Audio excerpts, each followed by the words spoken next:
नाज़रीन आदाब, खैर मकदम है आपका। जी सलाम देख रहे हैं आप, आपके साथ मैं हूं मुमताज़ खान। सलाम कश्मीर में हाजिर हूं मैं जम्मू और कश्मीर के हवाले से तमाम अहम खबरों से आपको बाखबर करने के लिए। पुंछ के मेंढर में फास्ती दस्तों ने मुख्तलिफ ऑपरेशन के दौरान दहशतगर्दों के एक बड़े नेटवर्क का इंकशाफ करते हुए अब तक 8 अंडरग्राउंड वर्कर्स को गिरफ्तार किया है। इनके पास से बड़ी मिकदार में असलहा और गोला बारूद भी बरामद किया गया है। मेंढर में सहाफियों से बात करते हुए IGP मुकेश ने कहा कि जम्मू कश्मीर में दहशतगर्दाना कार्रवाइयों को अंजाम देने के लिए पाकिस्तान में कई लॉन्चिंग पैड मौजूद है, लेकिन फौज और हिफाजती दस्ते इनकी हर नकलो हरकत पर नजर रखे हुए हैं। वाज़ेह के गुज़िश्ता दिनों गिरफ्तार किए गए दहशतगर्दों से पूछगछ के दौरान इसका इंकशाफ हुआ था कि दहशतगर्द इलाके में फिरका वाराना कशीदगी पैदा करने के लिए मजहबी मकामात पर हमले की साजिश कर रहे थे।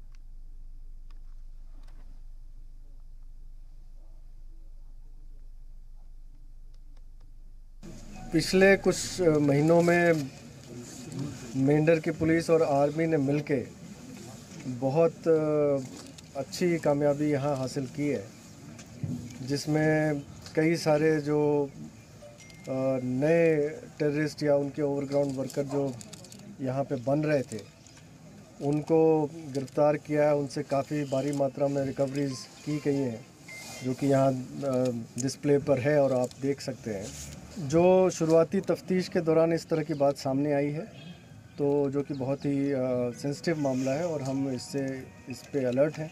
इनपुट्स आ रही हैं जिसमें ऐसा लगता है कि पार लॉन्चिंग पैड्स पे कुछ लोग इकट्ठे हुए हैं, लेकिन हमारी आर्मी और हमारी पुलिस फोर्स अलर्ट है और हम इन्फिल्ट्रेशन को नाकाम कर देंगे।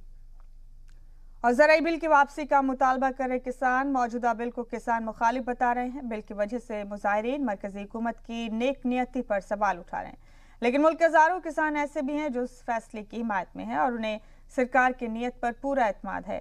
जम्मू कश्मीर के सरहदी जिले पुंछ के किसान इस बिल को किसानों के मफाद में मानते हैं। उन्हें इस बात का यकीन है कि मौजूदा सरकार किसान मुखालिफ नहीं हो सकती।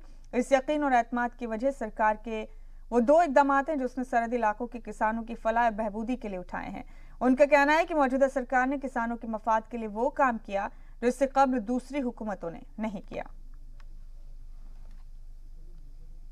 कहीं मुद्दत के बाद जो है किसान इस आस की तरफ चले हैं कि उनके बहुत अच्छे दिन आए हैं और किसानों के साथ बहुत अच्छा हो रहा है। और मैं आपके चैनल के माध्यम से सरकार का शुक्रिया अदा करना चाहता हूं कि उन्होंने जो है कहीं मुद्दत के बाद किसानों की तरफ देखा है। हर वक्त जो है आए दिन बॉर्डर की नज़दीक में जितनी पंचायतें हैं उन्हें गोलाबारी से अक्सर उनकी फसलें नुकसान हो जाती हैं, उनके मकान बर्बाद हो जाते हैं और अक्सर वो डिपेंड होते हैं इसी चीज़ पे कि सरकार से कहीं ना कहीं से जो है हमें कुछ मदद मिले। इस वक्त जो है सरकार काफ़ी कुछ कर रही है। जो ये सेंट्रल गवर्नमेंट ने जो स्कीम किसानों के लिए लॉन्च की है, ये 2-2 हज़ार रुपये लोगों को आ रहा है खातों में। मैं भी एक किसान हूँ, इससे कुछ हद तक लोगों को राहत मिल रही है। जो सरकार कोई फैसला करती है किसान के लिए, गरीब के लिए, आवाम के लिए, उसमें कुछ न कुछ बेहतरी होती है। मैं मोदी जी का बहुत बहुत शुक्रिया अदा कर रहा हूँ कि जो भी किसानों के हक़ में जो भी स्कीमें निकाल रहे हैं वो किसानों के हक़ में हैं और इसका मैं तहे दिल से शुक्रिया अदा करता हूँ। तो इस गवर्नमेंट में जो हमारा काम हुआ बहुत अच्छा है, हम इसके लिए शुक्रगुजार हैं अपने प्राइम मिनिस्टर नरेंद्र भाई मोदी जी का कि उन्होंने बहुत अच्छा स्टेप उठाया। किसानों को हर 3 महीने के बाद 2-2 हज़ार रुपया मिल रहा है, इसके लिए हम बहुत शुक्रगुजार हैं। क्योंकि इससे पहले भी गवर्नमेंटें आई, उन्होंने कोई यहाँ पे इन लोगों की तरफ, किसानों की तरफ ध्यान ही नहीं दिया। नहायती शुक्रगुजार हैं मरकज़ी सरकार के, क्योंकि हम बॉर्डर एरिया पे काफ़ी मुश्किलातों का सामना कर रहे थे, क्योंकि हर दिन यहाँ पे परेशानी पाकिस्तान की तरफ से गोला बारूद होती थी, जिसके कारण हमें जो किसान थे उनकी फसलें तबाह हो जाती थी। जो भी इस वक्त 2-2 हज़ार रुपये सरकार की तरफ से हमें मिल रहा है, नहायती हम शुक्रगुजार हैं उनके। कठुआ के सनअतकारों नौजवानों ने मरकजी हुकूमत के नए इंडस्ट्रियल पैकेज का खैर मकदम किया है। 28,400 करोड़ के इस पैकेज को मकामी सनअतकारों ने यूटी में माशी इस्लाह के ज़िम्न में मुस्बत पेशरफ्त करार दिया। इनका कहना है कि पैकेज से जहां नई सनअत को फरोग मिलेगा, वहीं यूटी में बड़े पैमाने पर रोजगार के मौके भी पैदा होंगे। उन्हें यकीन है कि मौजूदा पैकेज से पुरानी सनअतों को भी नई जिंदगी मिलेगी। पैकेज के लिए सरकार का शुक्रिया अदा करते हुए सनअतकारों और नौजवानों ने कहा कि इससे यूटी की महज तरक्की की राह हमवार होगी।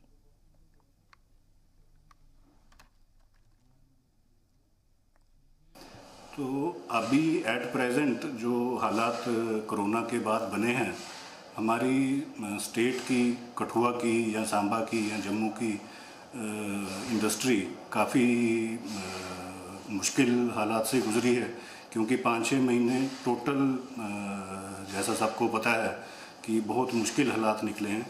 इसी दौरान में जो स्टेट गवर्नमेंट ने या सेंट्रल गवर्नमेंट ने जो नया पैकेज अनाउंस किया है, इससे मैं उम्मीद करता हूं कि हमें और हमारे साथ साथ जो भी हमारी यहाँ पे बाकी इंडस्ट्रीज़ हैं जो स्टेट के लोगों ने लगाई हैं या बाहर से आके लोगों ने लगाई हैं, उनको मुझे उम्मीद है कि काफ़ी राहत मिलेगी। देखिए, जो पैकेज दिया है गवर्नमेंट ने, मैं पूरी गवर्नमेंट को बहुत बहुत धन्यवाद दूंगा, बधाई दूंगा कि इतना बड़ा पैकेज जो इन्होंने दिया है, इससे निश्चित रूप से जो इंडस्ट्रियां उठेंगी, हमारी जो पुरानी इंडस्ट्रियां हैं सारी की सारी जम्मू कश्मीर की, वो भी अच्छे से चलेंगी, और बाहर से भी जो इंडस्ट्रियां आएंगी, नई नई इंडस्ट्रियां आएंगी, उससे कई फ़ायदे होंगे। क्योंकि एक इंडस्ट्री जब लगती है, उसके साथ साथ अटैचमेंट से उनसे रॉ मटेरियल लेना है, उन्होंने स्पेयर पार्ट्स लेने हैं। यदि सारी इंडस्ट्री यहाँ होंगी तो सारी की सारी इंडस्ट्रियाँ ठीक चलेंगी। 3 गुना ज़्यादा हमें बेनिफिट मिलेगा। उसमें काफ़ी सारी इंडस्ट्री हमारी पहले की भी है, उसमें जैसे हमारी प्रोडक्शन 50 टन है या 100 टन है, उसमें हम अब बढ़ा के आगे बढ़ाएंगे और काफ़ी लोगों को बेनिफिट होगा। जैसे हमारे यहाँ के लोकल लोग हैं, लोकल लोगों को रोजगार मिलेगा। जो मेरी तरह यूथ के जो नए नए लड़के हैं, उनको फ़ायदा मिलेगा और बेनिफिट भी अच्छा मिलेगा, और उनके पास नई इंडस्ट्री लगेगी और नया काम मिलेगा। जो लोग घूमते फिरते हैं ऐसे बाहर से, उनको भी काम मिलेगा। नहीं, वो तो है, मतलब जो बाहर जाके काम करते हैं, घर वालों से दूर रहते हैं, दिल्ली बॉम्बे में जाके काम करते हैं, वो यहीं काम करेंगे, यहीं फ़ायदा मिलेगा, यहीं अपने घर के पास रहेंगे। डीडीसी इंतखाब के बाद जम्मू कश्मीर के लोगों में अब असेंबली इंतखाब की भी आस जगने लगी है। जम्मू में लोगों ने मरकजी हुकूमत से असेंबली इंतखाब कराए जाने की अपील की है। उनका कहना है कि बड़ी तादाद में लोगों का इंतखाब अमल में शिरकत करना इस बात का सबूत है कि अवाम अपने इलाकों की तरक्की चाहती है।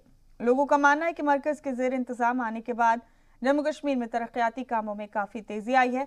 बावजूद इसके वो चाहते हैं कि जम्मू कश्मीर का रियासत का दर्जा दोबारा बहाल किया जाए। अवाम के साथ साथ सियासी लीडरान भी जल्द अज जल्द असेंबली इंतखाब के हक में। 370 टूटने के बाद सरकार ने कहा था असेंबली चुनाव कराए जाएंगे, अभी तक कोई असेंबली चुनाव हुए नहीं है। तो इसके असेंबली चुनाव जल्दी होने चाहिए। हमारा भी कोई एमएलए बने, हम उसको अपनी दिक्कतें परेशानियां बताएं। असेंबली में ज़्यादा पावर है, असेंबली बनेगी तो हमारी कानूनें बनेंगी, स्टेट के लिए सब कुछ हमें मिलेगा। ये डिस्ट्रिक्ट लेवल के बेचारे बने, ये डिस्ट्रिक्ट के ही काम कर सकते हैं, वो पंचायत लेवल के बने, वो पंचायत लेवल के काम कर सकते हैं। जब हमारी असेंबली बनेगी तो वो पूरे स्टेट की काम कर सकते हैं। तो हम चाहते हैं, जैसे बीडीसी का भी हुआ तो लोगों ने बढ़ चढ़ के हिस्सा लिया, अब हम चाहते हैं कि असेंबली का चुनाव होना चाहिए। उससे क्या होगा कि लोगों के जो मसाइल हैं, जो लोग जो मसले जो ये नहीं कर सकते हैं, इनकी कॉम्पिटेंसी में नहीं आते हैं, तो वो उससे क्या होता है कि एक तो हम चाहते हैं कि हमारी हो सकता है हमारी रियासत भी वापस हो सकती है, जो स्टेट का दर्जा दोबारा मिल जाएगा। तो जैसे कि हम चाहते हैं कि जैसे हमारे एमएलए बने वो यानी कि असेंबली तक बात पहुंचाए, फिर कैबिनेट में पास करवाते हैं, वहां तक हमारे काम हो जाते हैं। हमें पूरी उम्मीद है कि असेंबली के इलेक्शन वो जल्दी से होने चाहिए।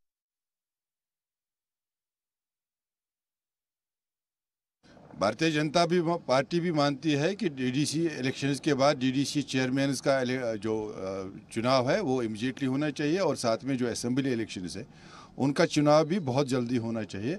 पर उसमें जो प्रक्रिया है डिलिमिटेशन कमीशन की, डिलिमिटेशन कमीशन जो अपना रिपोर्ट दे देगी, उस रिपोर्ट के आने के बाद हम भी सरकार से मांग रखेंगे कि उसके बाद इमीडिएटली असेंबली के चुनाव हो जाए। असेंबली चुनाव बहुत ज़रूरी है ताकि हमारा कोई एमएलए चुना जाए जिसके अब हम आके अपनी पूरी वारदाता रखें किसानों के बारे में। चाहे हमारे को कोई प्रॉब्लम है, जैसे कि अभी बाढ़ आती है, किसी के घर की प्रॉब्लम होती है, किसी के मकान के बारे, सड़क की प्रॉब्लम होती है, पुल की प्रॉब्लम होती है, हम अपने एमएलए को बता सकें ताकि हमारा ये मसला हल हो सके। इसलिए असेंबली चुनाव बहुत ही ज़रूरी है, बहुत ही ज़रूरी है। आज यहाँ पे जब पंचायतों के सरपंचों के चुनाव यहाँ पे हो गए, बीडीसी के चुनाव हो गए, डीडीसी के चुनाव हो, उन सब की अपनी अपनी एक लिमिटेशन है। ज़रूरत है कि जब हर चुनाव हो सकते हैं, मेंबर पार्लियामेंट के भी चुनाव आप लोग करवा सकते हो, तो असेंबली के क्यों नहीं। बेशक ये डीडीसी के मेंबर का इलेक्शन था, बट इसको आप एमएलए ना माने, बट इक्वलेंट टू एमएलए का इलेक्शन था। और सरकार खुद कह रही है कि इतनी परसेंटेज हुई है और सारी पब्लिक इसमें इन्वॉल्व हुई है, सारे वोटर इन्वॉल्व हुए हैं, उन्होंने अच्छा फ्री एंड फेयर इलेक्शन हुआ है। तो हम दिल्ली वाली सरकार से कहते हैं कि भैया अगर आप इलेक्शन कमीशन को अपील करते हैं, क्या आप खुद कह रहे हैं कि हमारा अच्छा इलेक्शन हुआ है, फ्री एंड फेयर हुआ है और मेजॉरिटी ऑफ द वोटर्स ने पार्टिसिपेट किया है, अच्छी परसेंटेज आई है, तो जनाब जल्दी से जल्दी जम्मू कश्मीर रियासत के अंदर इलेक्शन होना चाहिए। जम्मू कश्मीर कांग्रेस मामलात के इंचार्ज रजनी पाटिल ने भी मरकजी हुकूमत से जम्मू कश्मीर में असम्बली इंतखाब कराए जाने का मुतालबा किया है। जम्मू में आज सहाफियों से बात करते हुए उन्होंने कहा कि डीडीसी इंतखाब में जम्मू खित्ते में बड़ी कामयाबी के दावे के बावजूद बीजेपी असम्बली इंतखाब कराने का फैसला क्यों नहीं करती। डीडीसी इंतखाब में कम सीटें मिलने पर उन्होंने कहा कि पार्टी हार के असबाब पर गौर खौज कर रही है।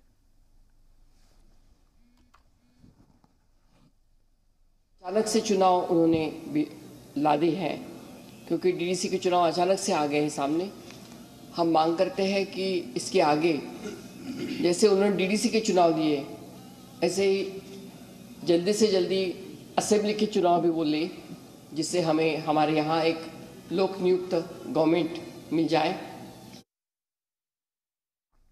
और इसी के साथ बुलेटिन में वक्त एक छोटे से वक्फे का है, जल्द लौटेंगे कुछ और अहम खबरों के साथ।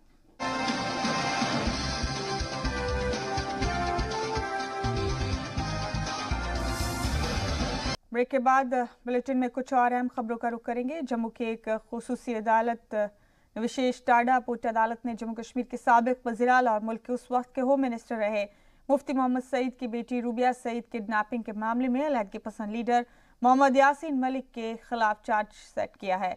इससे पहले पिछले साल 15 मार्च को जम्मू में टाडा अदालत के प्रिजाइडिंग ऑफिसर ने यासीन मलिक और 6 दीगर लोगों के खिलाफ 1990 में 4 इंडियन एयरफोर्स के ओहदेदारान के कत्ल के इल्जाम लगाए थे।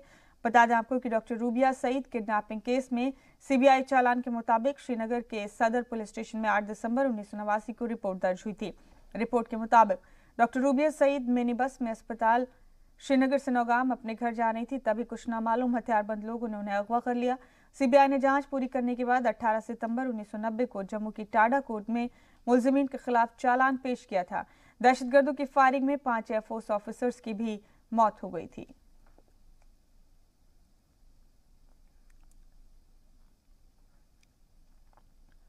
और आप बता दें कि जम्मू में अब घरों के बाहर देवी देवताओं या दीगर मजहबी अलामत लगाने वालों के खिलाफ जम्मू म्युनिसिपल कॉरपोरेशन कानूनी कार्रवाई के साथ ही जुर्माना भी आयद करेगा। गुज़िश्ता दिनों इस हवाले से म्युनिसिपल हाउस में इत्तफाक़ राय से एक तजवीज़ मंजूर की गई। जल्द इन पर नजर रखने के लिए कमेटी भी तश्कील की जाएगी। इनका मानना है कि लोग मजहबी अलामत की ताज़ीम व एहतराम के सबब इससे परहेज करेंगे, लेकिन होता इसका उल्टा ही है, जिसकी वजह से लोगों के मजहबी जज्बात मजरूह होते हैं। यही वजह है कि बहुत से लोग इसकी मुखालफत करने लगे हैं। हर धर्म में अपने भगवान की, अपने पैगंबर की, अपने वाहिगुरु की लोग इज़्ज़त करते हैं। अगर उनके फ़ोटो हम गलियों में नाले चौराहों पर लगा दें तो ये अच्छी बात नहीं है, इनको खुद समझना चाहिए। ये तो बड़ा गलत है, फ़ोटो कभी लगानी नहीं चाहिए। जो कई बार हमने देखा है दीवार के ऊपर फ़ोटो लगाई जाती है, उधर आदमी खड़ा होकर पेशाब करता है, देखो ना फिर वो भगवान की क्या क्या दुर्दशा होगी, कितनी बुरा लगता है। भगवान की हम पूजा करते हैं, मंदिरों में उनकी पूजा करते हैं, धूप बत्ती करते हैं, तो कोई तस्वीरें लगा के चला जाता है, तो फिर कोई पेशाब करता है उधर खड़ा होके, कोई गंदगी डालता है, ये गलत बात है सर, ये नहीं होना चाहिए। इस अमल को लोग अब नापसंदीदगी की नज़र से देखने लगे हैं। उनका कहना है कि सफाई के लिए बल्दिया और पुलिस से शिकायत करनी चाहिए, न कि देवी देवताओं की बेहुरमती। वार्ड नंबर 3 के कारपोरेटर नरोत्तम शर्मा ने इस मामले को म्युनिसिपल हाउस में उठाया और इसके मुतालिक एक तजवीज़ पेश की, जिसे सभी 75 वार्ड मेंबरान ने इत्तेफाक राय से मंजूर कर लिया। नवंबर को अपनी जेएमसी की जो हमारी जनरल हाउस की बैठक हुई थी, एक प्रस्ताव पारित करवाया था सभी पार्षदों के समर्थन से, और आपको खुशखबरी की बात बताऊं, सभी पार्षदों ने इसको रेजोल्यूशन को समर्थन दिया था। ये रेजोल्यूशन सर्वसम्मति से पारित हो गया है। इन फ्यूचर आज के बाद जम्मू शहर में ऐसी कहीं पे भी फोटोग्राफ जो लगी होगी, ऐसी मूर्ति, ऐसी टाइल्स लगी होगी जहाँ पे पेशाब करने वाली जगह है, तो उसको जम्मू म्युनिसिपल कॉरपोरेशन जल्दी हटाने। जम्मू म्युनिसिपल कॉरपोरेशन के इस फैसले का मकामी लोगों ने खैर मकदम किया है। उन्हें उम्मीद है कि जेएमसी की सख्ती के बाद ऐसा करने वाले लोग अपने रवैये में तब्दीली लाएंगे। और म्युनिसिपल कमेटी ने ये एक्शन लिया है, बहुत अच्छा किया है। तो इस पर पूरी कार्रवाई होनी चाहिए। जो भी ऐसा करता है, कूड़ा बाहर फेंकता है, गंद डालता है या चौक चौराहों पर गली में ये फ़ोटो लगाता है, उसके खिलाफ एक्शन होना चाहिए ताकि आइंदा दूसरा कोई ऐसा हरकत ना करे। ये तो बड़ा अच्छा स्टेप है, अच्छा है। हम भी इसका गवर्नमेंट का स्वागत करते हैं, हम भी इसका साथ देते हैं। कोई अगर ऐसा करेगा हम पूरी शिकायत करेंगे, इसने फ़ोटो लगाई है, उस लोग आनंद बचा रहे हैं। सर बहुत बड़ा कदम है कि म्यूनसिपैलिटी ने एक्शन लिया है कि गंदगी तस्वीरें नहीं लगाई जाएं, गंदगी नहीं डाली जाए। जीएमसी ने इस पर नजर रखने के लिए एक कमेटी तश्कील करने का फैसला किया है। जल्द ही इस कमेटी की तश्कील कर दी जाएगी। तजवीज़ की मंजूरी के बाद इसकी खिलाफ वर्जी करने वालों पर कानूनी कार्रवाई और जुर्माना आयद किया जाएगा। अभी इसके मिनट आ गए हैं 1-2 दिन पहले। इसके बाद हम इसको, मैं अभी इसको 1-2 दिन में ही एक अपने हेल्थ एंड सैनिटेशन के चेयरमैन होने के नाते मैं एक डायरेक्शन दे रहा हूँ सभी एएसओ को, हेल्थ अफसर को, अपने सुपरवाइज़र सेंटर्स को कि आप हर वार्ड में आइडेंटिफाई करेंगे कहाँ कहाँ ये मूर्तियाँ लगी हैं, कहाँ कहाँ उन्होंने लगाई हैं और उसको हम रिमूव करवाएंगे। और ख़ासकर मैं जम्मू शहर के लोगों को अपील भी करना चाहता हूँ कि आप लोग ऐसा काम कोई करे नहीं जिससे कि लोगों की भावनाओं को ठेस पहुँचे। कारपोरेशन का कहना है कि गली, सड़क और मोहल्लों में गंदगी फैलाने वालों के खिलाफ शिकायत मिलने पर कार्रवाई की जाएगी। जी सलाम के लिए जम्मू से जितेंद्र नूरा की रिपोर्ट। इसी के साथ सलाम कश्मीर में बस इतना ही। दीजिए इजाजत।